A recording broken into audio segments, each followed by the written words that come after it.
Now, when we're talking about comprehend communication, there are some thoughts that come to mind. Do we understand to whom we are communicating? Or are you communicating and hoping somebody will listen? And today we're talking about branding, marketing, and communication from the point of view of a personal brand. It could be your brand, you're an influencer, or you want to start an influencer, activities, content, that kind of thing.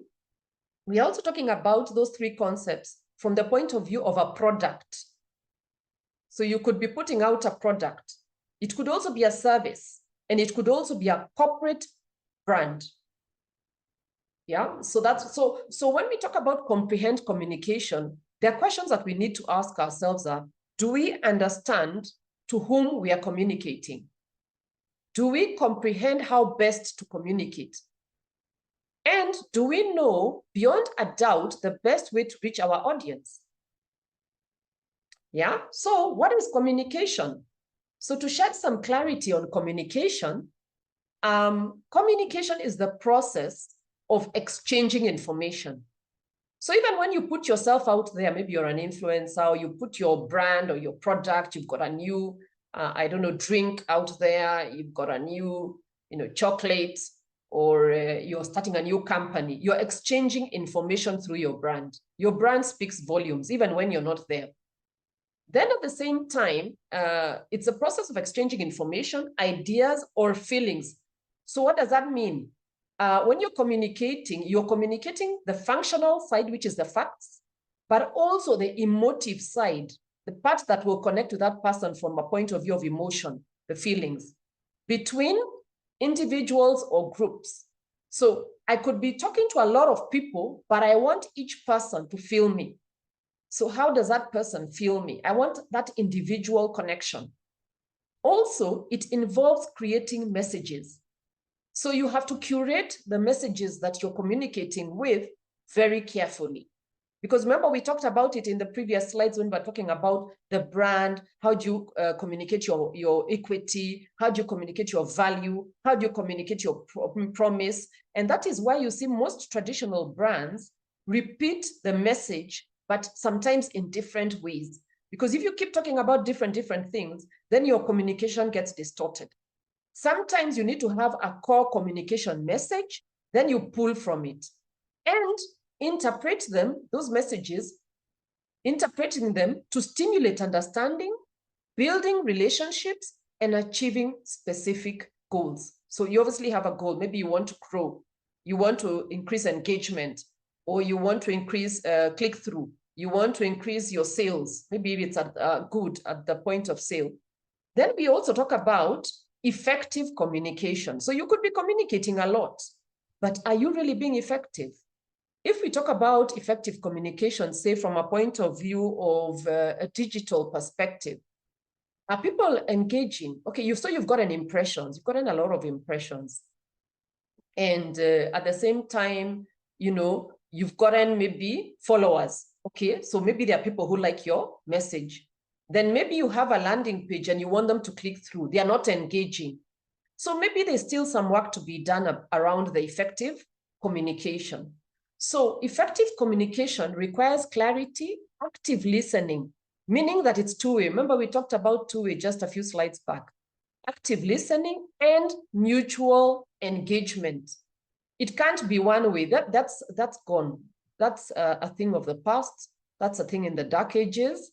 People have too many options now, and they will walk. They will vote with their legs, with their fingers, with their wallet, and move on. So there must be mutual engagement. I mean, to go back to the digital space, you see sometimes people who really get a huge following, get great engagement, then they never comment, ever, never, not even to 5 comments at least, or 10. So that means there's no mutual engagement. So there needs to be mutual engagement to ensure messages are accurately received and understood. So are people asking questions and you're not responding? So maybe your message wasn't clear. So maybe they've not understood you. So you're going to lose them. So we're also talking about to influence perception. Remember, we talked about a brand is about perception. How do people perceive you? Man, that brand is so cool. I like taking Monster, or do I want to take, what's the other one? I'll remember in a minute. There are many others. How do I feel? Influencing my perception.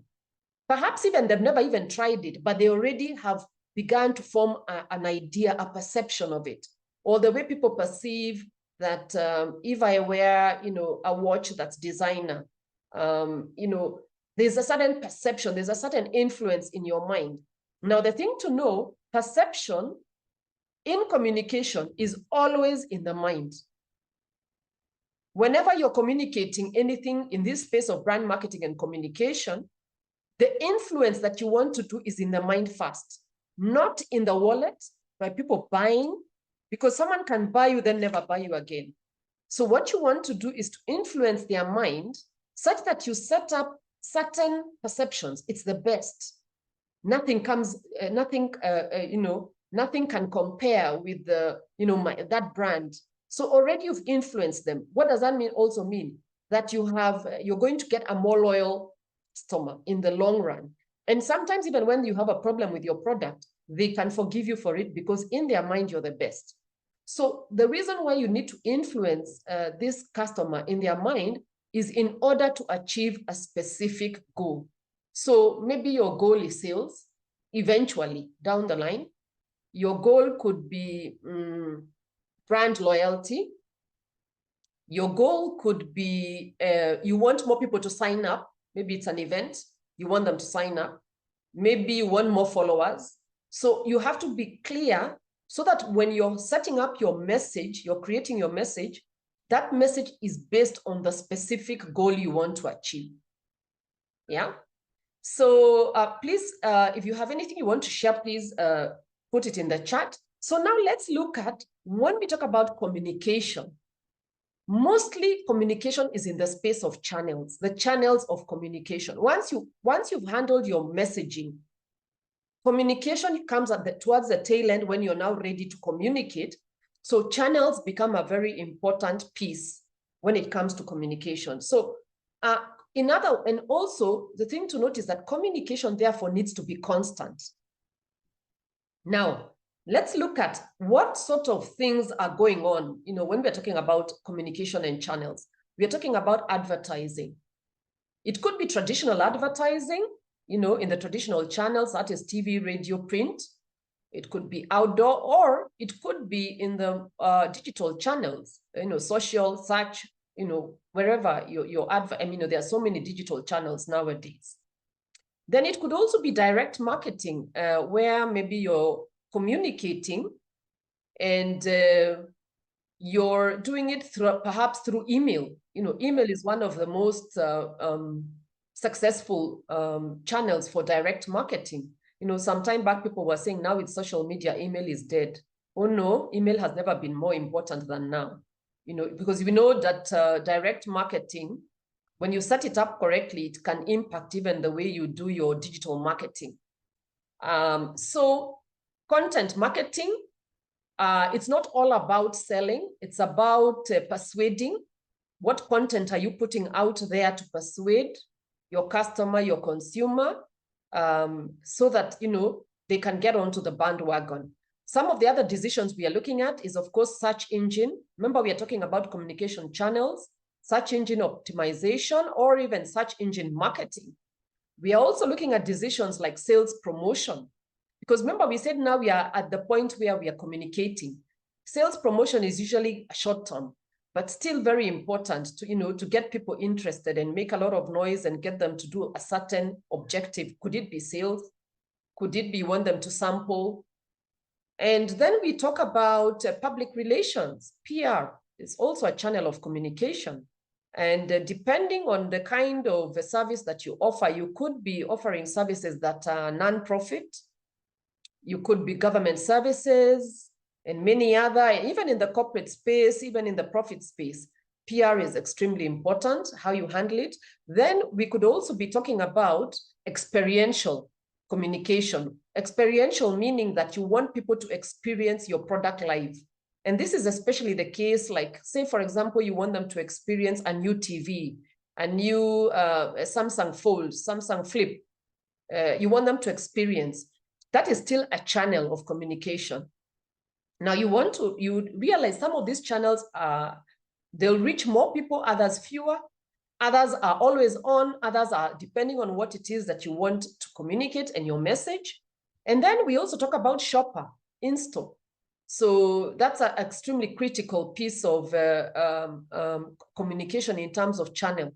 Probably at the shopper or in-store, you want to draw them to your stand, you want to draw them to sample, you want them to pick up maybe more, maybe you're bundling, maybe you're offering something that gets them to try your product for the very first time or to buy more of it.